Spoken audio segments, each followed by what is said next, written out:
समाचार अब तक, सत्य का साहस। विदर्भ में आज भी युवा बेरोजगारी का मुद्दा गरमाया हुआ है। खास करके नागपुर शहर में कई नामचीन कंपनियां प्रस्थापित है, कई फैक्ट्रीज है जो बंद पड़ी है। नागपुर में विकास के नाम पर मिहान प्रकल्प एक जीता जागता उदाहरण है जो अभी भी पूर्ण रूप से सक्रिय नहीं है। सरकार का इस ओर ध्यान नहीं है, या यूं कहे कि एक बहुत बड़ी शोकांतिका है। नागपुर में 80 से ज्यादा फैक्ट्रियां मौजूद होकर बंद पड़ी है। हालांकि नागपुर शहर भारत का केंद्र बिंदु होकर भी सरकार का दूजा भाव नागपुर वासियों पर दिखाई देता है। नागपुर शहर को मेट्रो की सौगात मिली हो या फिर सीमेंट के रास्ते मिले हो, या फिर भी नागपुर विकसित नहीं हुआ है। अगर आगे जाकर विदर्भ अलग होगा तो विदर्भ पूर्ण रूप से संपूर्ण होगा, उन्नति होगी, जिसका फायदा हमारे विदर्भ वासियों को निश्चित रूप से मिलेगा। इस विषय को लेकर समाचार अब तक को अपनी प्रतिक्रिया दी है विदर्भ ऑटो रिक्शा चालक फेडरेशन के अध्यक्ष विलास भालेकर। इन्होंने, आइए जानते हैं क्या कुछ कहा इन्होंने।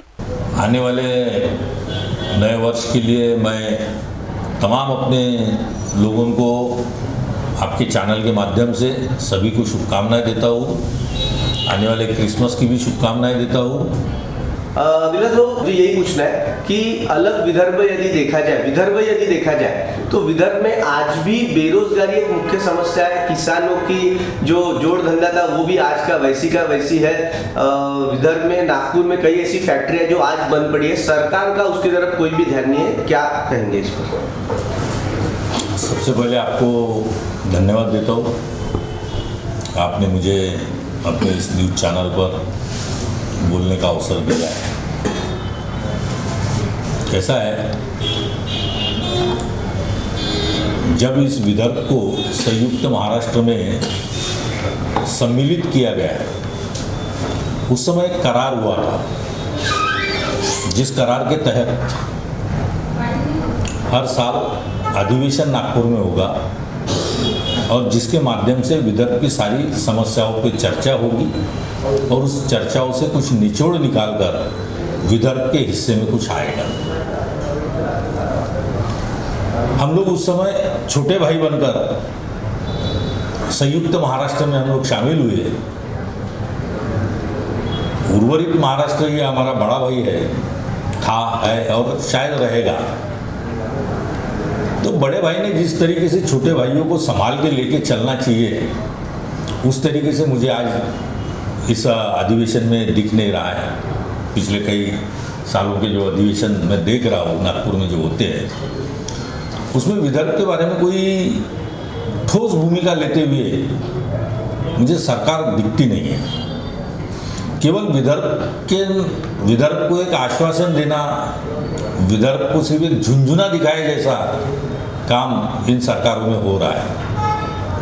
आज हम अगर देखें तो हमारे विदर्भ में एजुकेशन में हमारे कई बच्चे ऐसे टैलेंटेड हैं जो अच्छी शिक्षा प्राप्त कर चुके हैं, पर हमारे विदर्भ में उनको नौकरियों का अकाल पड़ा हुआ है। जी, हमारे यहाँ नौकरियों का इतना अभाव है कि आज बीजेपी के सरकार में रहते हुए बीजेपी को लोगों को महारोजगार मेड़ावा लेना पड़ रहा है।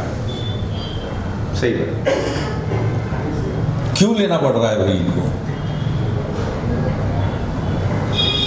आज अगर ये सरकार में है तो सरकार ने सरकारी नौकरियों को खोलना चाहिए। आज सरकार की नौकरियां कहाँ खुली है? मुझे याद है जब सुशील कुमार शिंदे जी यहाँ सीएम थे, उस समय उन्होंने नौकरियों पे जो बैन लगी हुई थी उसको थोड़ा खोला था, जिसमें काफ़ी लोगों को नौकरियां मिली थी। पुलिस की भर्ती हो, यूनिवर्सिटी की हो और कोई नौकरी हो, इन सारी नौकरियों में उस समय हमारे यहाँ के युवाओं को रोजगार मिला, नौकरियां मिली। आज क्या हो रहा है, तो हमारे यहाँ का पढ़ा लिखा बच्चा नौकरी करने के लिए जब घूमता है तो उसको नौकरी नहीं मिलती, और पूना मुंबई साइड में अगर नौकरी करने जाता है तो उसको वहाँ द्वितीय स्थान दिया जाता है। वहाँ भी हमारे लोगों को सम्मानजनक वागणूक, जिसको मराठी में वागणूक बोलते हैं, वो नहीं मिल रही है। हमारे बच्चे हताश हैं यहाँ विदर्भ में। बातें बहुत बड़ी बड़ी हमारे यहाँ के नेता कर लेते हैं। नागपुर में कई ऐसी फैक्ट्रियां, जो एमआईडीसी सेक्टर देखा जाए तो 80 फैक्ट्रियां करीबन आज बंद पड़ी है। सरकार का उधर कोई भी रुझान नहीं है, क्या कारण लग रहा है? MIDC में आपने 80 बताए, मुझे तो ऐसा लगता है कि 80 से ज़्यादा फैक्ट्रियाँ बंद पड़ी होगी जी।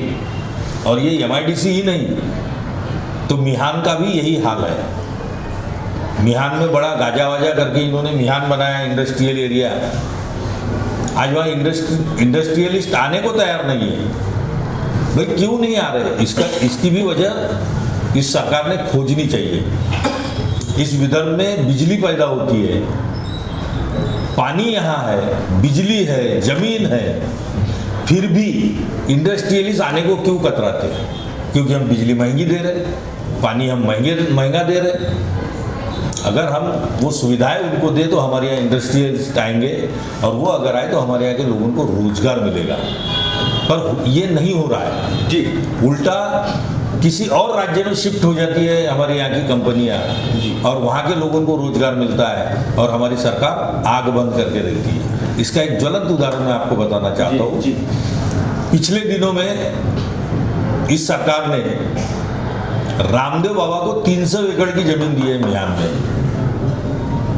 आज उस 300 एकड़ जमीन का क्या हो रहा है? वहाँ उनको एक प्रोजेक्ट दिया था, बस उस प्रोजेक्ट के लिए वहाँ कंपनी बनेगी, वहाँ लोगों को रोजगार मिलेगा।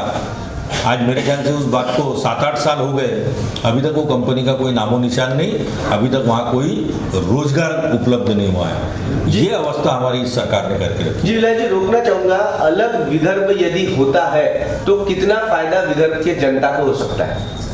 मेरा स्पष्ट रूप से मानना है, अगर विदर्भ हमारा अलग होता है तो आज हमको किसी के ऊपर डिपेंड रहने की आवश्यकता नहीं होगी।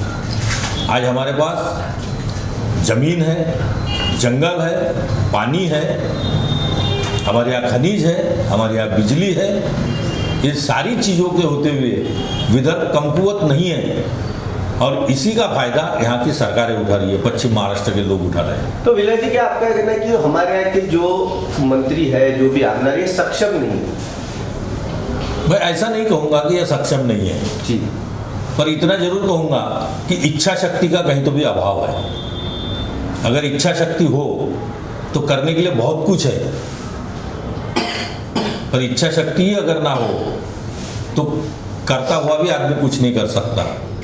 इच्छा शक्ति का अभाव होने की वजह से विदर्भ में ये परिस्थितियां निर्माण हुई है और इन परिस्थितियों से निकलने के लिए सामान्य लोग इस विदर्भ के प्रति बहुत प्यार करते हैं, अपनापन विदर्भ के प्रति है।